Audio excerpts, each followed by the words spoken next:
പശ്ചിമേഷ്യയിൽ ആക്രമണം കടുപ്പിച്ച് Iran. Dubai അന്താരാഷ്ട്ര തുറമുഖത്ത് നങ്കൂരമിട്ടിരിക്കുന്ന കുവൈറ്റ് എണ്ണക്കപ്പലിന് നേരെ ആക്രമണം നടന്നു. കപ്പലിന് നേരിയ നാശനഷ്ടങ്ങൾ റിപ്പോർട്ട് ചെയ്തു. കടലിലേക്ക് എണ്ണച്ചോർച്ച ഉണ്ടായേക്കാമെന്നാണ് ആശങ്ക. ഇസ്രായേലിലെ ഹൈഫ എണ്ണ ശുദ്ധീകരണശാലയിലേക്ക് നടന്ന ആക്രമണത്തിൽ വൻ തീപിടുത്തമുണ്ടായി. ഹോർമുസ് കടലിടുക്കിൽ കപ്പലുകളിൽ നിന്ന് ടോൾ പിരിക്കാനുള്ള തീരുമാനത്തിന് ഇറാൻ പാർലമെന്റ് കമ്മിറ്റി അംഗീകാരം നൽകി. അതേസമയം ഹോർമുസ് ഉടൻ തുറന്നില്ലെങ്കിൽ സർവനാശം വരുത്തുമെന്നാണ് ട്രംപിന്റെ മുന്നറിയിപ്പ്. അജയ് സുധ ബിജു വാർത്തയുടെ വിശദാംശങ്ങളുമായി ചേരുകയാണ്. അജയ്, ഈ 10 ദിവസത്തെ വെടിനിർത്തൽ അത് നിൽക്കുമ്പോൾ തന്നെ വളരെ ശക്തമായ ആക്രമണവും പ്രത്യാക്രമണവും ഉണ്ടാകുന്നു പശ്ചിമേഷ്യയിൽ എന്നതാണ് സാഹചര്യം. ട്രംപിന്റെ ഈ വെടിനിർത്തൽ 10 ദിവസത്തെ ഈ പ്രധാനപ്പെട്ട കേന്ദ്രങ്ങൾ ആക്രമിക്കില്ല എന്ന പ്രഖ്യാപനം തന്നെ പാഴ്വാക്കായോ? തീർച്ചയായിട്ടും ഇപ്പോൾ അതിനുള്ള സാധ്യതകളാണ് നമ്മൾ കാണുന്നത്. ടെഹ്റാനിൽ ഒരു വലിയ ഇലക്ട്രിക് പവർ പ്ലാന്റ് ഉൾപ്പെടെ നിലവിൽ ആക്രമിക്കപ്പെട്ടിട്ടുണ്ട് എന്നുള്ള വിവരങ്ങളാണ് പുറത്തു വരുന്നത്. അമേരിക്ക നിലവിൽ ഇത്തരത്തിൽ ഇറാനിലുള്ള ഊർജ്ജ അതുപോലെ തന്നെ പവർ പ്ലാന്റുകൾ ആക്രമിക്കില്ല എന്നുള്ള അറിയിപ്പ് പുറപ്പെടുവിച്ചിരുന്നു. അതുകൊണ്ട് തന്നെ ഈ ആക്രമണത്തിന് പിന്നിൽ ഇസ്രയേൽ ആയിരിക്കാം എന്നാണ് സംശയമുള്ളത്. ഇപ്പോൾ ടെഹ്റാൻ അടക്കം നിരവധി നഗരങ്ങളിൽ ചില വൈദ്യുതി ബന്ധത്തിന് തടസ്സം ഉൾപ്പെടെ രേഖപ്പെടുത്തിയിട്ടുണ്ട് ഈ ഒരു ആക്രമണം കാരണം. അതേസമയം തന്നെ ഇസ്രായേലിലേക്കുള്ള ആക്രമണവും നിലവിൽ കടുത്തിരിക്കുകയാണ്. വടക്കൻ ഇസ്രായേലിലുള്ള ഹൈഫ എന്ന് പറയുന്ന ഒരു എണ്ണ ശുദ്ധീകരണശാലയിൽ ശക്തമായിട്ടുള്ള ഇറാനിയൻ അതുപോലെ തന്നെ ഹിസ്ബുള്ള ഗ്രൂപ്പിന്റെ ആക്രമണം ഉണ്ടായിട്ടുണ്ട്. ഇവിടെ വൻ തീപിടുത്തം ഉൾപ്പെടെ ഉണ്ടായതായിട്ടാണ് റിപ്പോർട്ടുകളുള്ളത്. എന്നാൽ മറ്റ് മരണസംഖ്യയോ കാഷ്വാലിറ്റീസ് ഒന്നും തന്നെ നിലവിൽ റിപ്പോർട്ട് ചെയ്തിട്ടില്ല. ഈ ആക്രമണത്തിന് പിന്നിൽ ഈ ഹിസ്ബുള്ളയാണോ അതോ ഇറാനാണോ എന്നുള്ള കാര്യം നിലവിൽ വ്യക്തമായിട്ടില്ല. ഈ വടക്കൻ മേഖലയിൽ ഹിസ്ബുള്ളയുടെ ആക്രമണവും രൂക്ഷമായി തന്നെ തുടരുകയായിരുന്നു. അതുപോലെ തന്നെ ഇറാന്റെ ആക്രമണവും ഇസ്രായേലിന്റെ പല ഭാഗത്തായിട്ടുണ്ട്. ഈ ഹിസ്ബുള്ള ഗ്രൂപ്പ് ഇപ്പോഴും ശക്തമായിട്ട് തന്നെ ഈ വടക്കൻ ഇസ്രായേൽ മേഖലയിൽ തിരിച്ചടികൾ ശക്തമാക്കിയിരിക്കുകയാണ്. അതേസമയം തെക്കൻ ലെബനൻ മേഖലയിൽ ഇസ്രായേൽ തങ്ങളുടെ സ്വാധീനം വർദ്ധിപ്പിച്ചതായിട്ട് അവർ വാർത്താക്കുറിപ്പ് ഇറക്കിയിരുന്നു. ഇപ്പോൾ 3 UN-ന്റെ സുരക്ഷാ ഉദ്യോഗസ്ഥർ തെക്കൻ ലെബനനിൽ കൊല്ലപ്പെട്ടു എന്നുള്ള വിവരങ്ങളും പുറത്തു വരുന്നുണ്ട്. ഫ്രാൻസ് അതുപോലെ തന്നെ ഇന്തോനേഷ്യ അടക്കമുള്ള രാജ്യങ്ങൾ ഇതിനെ അപലപിച്ചിട്ടുണ്ട്. ഇസ്രായേലിന്റെ പ്രതിരോധ സേന IDF ഇതിൽ അന്വേഷണവും പ്രഖ്യാപിച്ചിട്ടുണ്ട്. എന്തായാലും ശക്തമായിട്ടുള്ള പ്രതിഷേധം തന്നെ ഈ സുരക്ഷാ ഉദ്യോഗസ്ഥരുടെ മരണത്തിന്റെ പേരിൽ ഇസ്രായേൽ നിലവിൽ നേരിടുന്നുണ്ട് എന്നുള്ള ഒരു കാര്യം കൂടിയുണ്ട്. മാത്രമല്ല കഴിഞ്ഞ ദിവസം 3 മാധ്യമപ്രവർത്തകരുൾപ്പെടെ ഈ തെക്കൻ ലെബനനിൽ കൊല്ലപ്പെട്ടതാണ്. അങ്ങനെ ജനവാസ മേഖലകൾ ഉൾപ്പെടെ കേന്ദ്രീകരിച്ചാണ് ഈ തെക്കൻ ലെബനനിൽ ഇസ്രായേലിന്റെ ആക്രമണം നടക്കുന്നത്. അതുപോലെ തന്നെ ഇറാനിൽ നിന്ന് വരുന്ന മറ്റൊരു പ്രധാനപ്പെട്ട കാര്യം, ഇപ്പോൾ വിദേശകാര്യ മന്ത്രാലയത്തിന്റെ വക്താവ് ഒരു മുതിർന്ന ഉദ്യോഗസ്ഥൻ അമേരിക്കയുമായി ബന്ധപ്പെട്ട് നടക്കുന്ന എല്ലാ ചർച്ചകളും പൂർണ്ണമായി നിഷേധിച്ചിട്ടുണ്ട്. അമേരിക്കയുമായി ഇപ്പോൾ ഒരുവിധ ചർച്ചകളും നടക്കുന്നില്ല എന്ന് അദ്ദേഹം വീണ്ടും എടുത്തു പറഞ്ഞിരിക്കുകയാണ്. നേരത്തെ ഇറാന്റെ വിദേശകാര്യ മന്ത്രിയായിട്ടുള്ള അബ്ബാസ് അരക്ചി ഇത്തരം ചർച്ചകൾ നടക്കുന്നില്ല എന്ന് പറഞ്ഞിരുന്നു. ഇപ്പോൾ ഈ വിദേശകാര്യ മന്ത്രാലയത്തിന്റെ വക്താവും ഇത്തരമൊരു കാര്യം അത് നിഷേധിച്ചിരിക്കുകയാണ്. അതുപോലെ തന്നെ അദ്ദേഹം ഇപ്പോൾ എടുത്തു പറയുന്ന മറ്റൊരു കാര്യം, ഈ യുദ്ധം നിർത്തിയാൽ മാത്രമേ US-മായി ചർച്ചകൾക്ക് തയ്യാറാകൂ എന്നുള്ളതാണ്. അതുപോലെ ഇപ്പോൾ ഈ ഹോർമുസ് കടലിടുക്കിലൂടെ കടന്നു പോകുന്ന കപ്പലുകൾക്ക് ടോൾ പിരിവ് ഏർപ്പെടുത്താനുള്ള ഇറാന്റെ ഒരു ആലോചനയുണ്ടായിരുന്നു. ഇപ്പോൾ അതിന് ഇറാന്റെ പാർലമെന്റ് കമ്മിറ്റി അംഗീകാരം നൽകിയിരിക്കുന്നു എന്നുള്ള വിവരങ്ങളും പുറത്തു വരുന്നുണ്ട്. IRGC ആണ് ഇത്തരം ഒരു വിവരം പുറത്തുവിട്ടത്. ഇറാനിലെ ഫാസ്റ്റ് ന്യൂസ് ഏജൻസി IRGCയെ ഉദ്ധരിച്ചുകൊണ്ട് ഈ വാർത്ത പുറത്തുവിട്ടിട്ടുമുണ്ട്. ഇതെന്തായാലും തീർച്ചയായും അപ്പോൾ ഹോർമുസിൽ ഇറാൻ പിടിമുറുക്കുന്നു എന്നതിന്റെ സൂചനയായി വേണം ആ തീരുമാനത്തെയും ഈ ടോൾ പിരിക്കാനുള്ള നീക്കത്തെയും കാണാൻ. അമേരിക്ക നിലപാട് കടുപ്പിക്കുമ്പോൾ ഇറാൻ ഒരു വിട്ടുവീഴ്ചയും ഇല്ല എന്നതിന്റെ സൂചനകൾ നൽകുകയാണ്. ഇവിടെ അജയ്, നെതന്യാഹുവിന്റെ ഇന്നത്തെ ഒരു സന്ദേശം കൂടി വളരെ പ്രധാനപ്പെട്ടതാണ്. ഈ യുദ്ധം പകുതി പിന്നിട്ടിരിക്കുന്നു, എന്ന് അവസാനിപ്പിക്കുമെന്ന് ഷെഡ്യൂൾ ചെയ്യാനായിട്ടില്ല എന്നതാണ് നെതന്യാഹു പറയുന്നത്. നേരത്തെ തന്നെ 1.5 ആഴ്ച മുൻപ് തന്നെ യുദ്ധം ജയിച്ചു എന്ന് ട്രംപ് പറയുന്നിടത്താണ് പകുതി പിന്നിട്ടിരിക്കുന്നു എന്ന ഒരു പ്രസ്താവന നെതന്യാഹുവിന്റെ ഭാഗത്തു നിന്നും വരുന്നത്. ഇപ്പോൾ ഈ യുദ്ധമുഖത്ത് ആക്രമണം കടുപ്പിച്ചിരിക്കുന്നതും ഇസ്രായേലാണ് എന്ന് നമുക്ക് കാണാൻ കഴിയും. നെതന്യാഹു തീരുമാനിക്കുന്നത് പോലെയാണോ പശ്ചിമേഷ്യയിലെ കാര്യങ്ങൾ നീങ്ങിക്കൊണ്ടിരിക്കുന്നത്? ഇപ്പോൾ അമേരിക്കൻ പ്രസിഡന്റ് ഡൊണാൾഡ് ട്രംപും അതുപോലെ തന്നെ ഇസ്രായേലിന്റെ പ്രധാനമന്ത്രി ബെഞ്ചമിൻ നെതന്യാഹുവും രണ്ടുപേരും രണ്ട് ദിശയിലാണ് സഞ്ചരിക്കുന്നത് എന്നുള്ളതിന്റെ സൂചനകളാണ് പുറത്തു വരുന്നത്.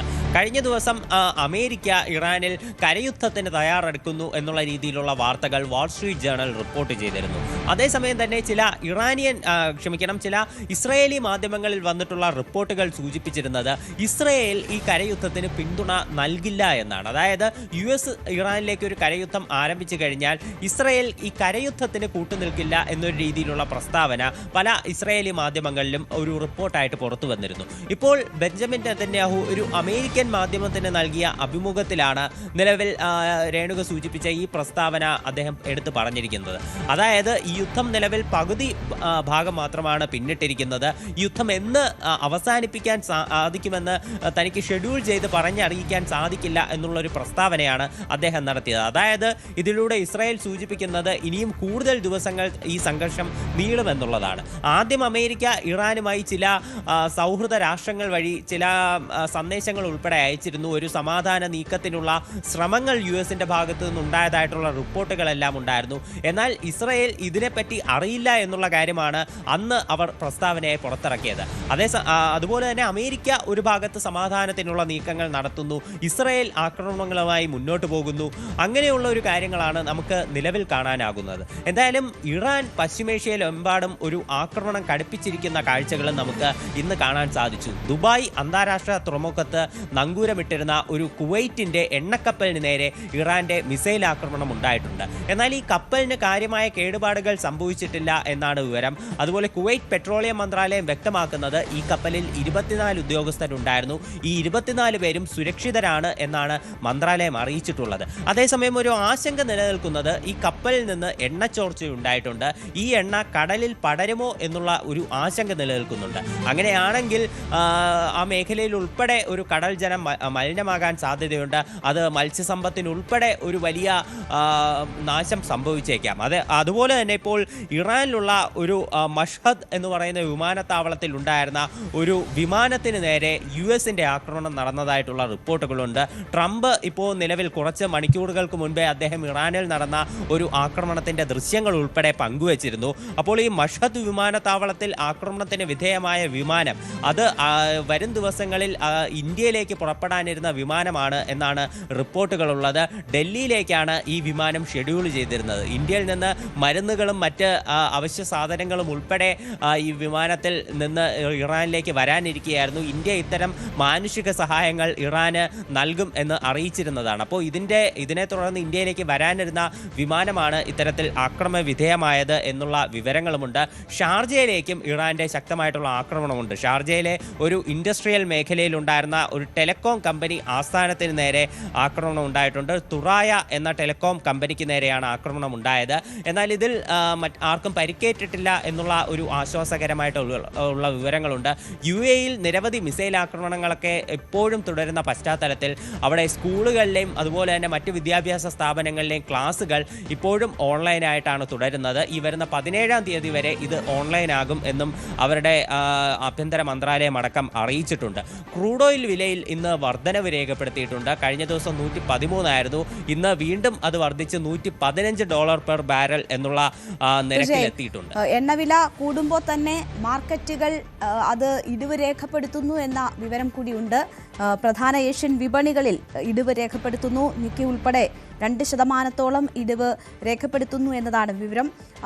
യുദ്ധം കടുക്കും എന്ന ഭയ ആശങ്കകൾ തന്നെയാണോ ഈ വിപണിയെ പിന്നോട്ട് വലിക്കുന്നത്? തീർച്ചയായിട്ടും ഇപ്പോൾ കഴിഞ്ഞ കുറച്ച് ദിവസങ്ങൾ നോക്കുകയാണെങ്കിൽ ഈ വിപണി മൂല്യം അത് എല്ലാത്തിലും താഴേക്ക് വരുന്ന കാഴ്ചയാണ് നമുക്ക് കാണാൻ സാധിച്ചിട്ടുള്ളത്. ഞായറാഴ്ച ഒരു അവധി ദിവസത്തിന് ശേഷം തിങ്കളാഴ്ച മാർക്കറ്റ് ഓപ്പൺ ആയപ്പോഴും വലിയൊരു താഴ്ച, വലിയൊരു ഇടിവ് തന്നെ മാർക്കറ്റിൽ രേഖപ്പെടുത്തിയിരുന്നു. അതുപോലെ തന്നെ ക്രൂഡ് ഓയിലിൻ്റെ വില വർദ്ധിക്കുന്ന സാഹചര്യം അതുണ്ടായിരുന്നു. കഴിഞ്ഞ ദിവസം ഒരു 2% വർധനവുണ്ടായി. അത് $113 ഇന്ന് വീണ്ടും അത് കുറച്ചുകൂടി ഉയർന്ന് $115 പെർ ബാരൽ എന്നുള്ള നിലവാരത്തിൽ ഉയരത്തിൽ എത്തിയിരിക്കുകയാണ്. ഇതിപ്പോൾ ഏഷ്യൻ മാർക്കറ്റിൽ മാത്രമല്ല ഈ വർധനവുള്ളത്, US മാർക്കറ്റിലടക്കം ഈ എണ്ണവിലയിലെ ഈ വിലക്കയറ്റം അത് വലിയ രീതിയിൽ പ്രതിഫലിക്കുന്നുണ്ട് എന്ന് നമുക്ക് കാണാൻ സാധിച്ചിട്ടുണ്ട്. പല രാജ്യങ്ങളും ഈ എണ്ണവിലയെ നിയന്ത്രിക്കാൻ വേണ്ടി നടപടികളുമായി മുന്നോട്ട് പോവുകയാണ്. എന്നാൽ അതൊന്നും ഫലവത്താവാത്ത രീതിയിൽ യുദ്ധ സാഹചര്യങ്ങളും അത് തുടരുന്നത് നമുക്ക് കാണാൻ സാധിക്കുന്നുണ്ട്. ഇപ്പോൾ ഹോർമൂസ് കടലിടുക്ക് വഴി ഇന്ത്യയുടെ 2 എണ്ണക്കപ്പലുകൾക്ക് കൂടി കടന്നു പോകാൻ ഇറാൻ അനുമതി നൽകിയിട്ടുണ്ട്. 18 കപ്പലുകൾക്ക് കൂടി ഇതുവഴി കടന്നു പോകാനുള്ള അനുമതി കേന്ദ്ര സർക്കാർ ഇറാനോട് തേടുന്നതായിട്ടാണ് വിവരമുള്ളത്. അങ്ങനെയാണെങ്കിൽ ഈ കപ്പലുകൾ കൂടി ഇന്ത്യൻ തീരത്തേക്ക് എത്തുന്നതോടെ അത് വലിയൊരു ആശ്വാസകരമാകും. പക്ഷേ ഈ ഇറാൻ ടോൾ നടപടികളുമായി മുന്നോട്ട് പോയാൽ അത് ഇന്ത്യ അടക്കമുള്ള സൗഹൃദ രാഷ്ട്രങ്ങളെയും ബാധിക്കുമോ എന്നുള്ള സംശയവും പലരും രേഖപ്പെടുത്തുന്നുണ്ട്. അങ്ങനെയാണെങ്കിൽ അത് വീണ്ടും ഈ എണ്ണക്കപ്പലുകളുടെ കടന്നുവരവിന് കാലതാമസം ഉണ്ടായേക്കാം. ശരി, അജയ് സുധ ബിജു ആണ് വിവരങ്ങൾ നൽകിയത്.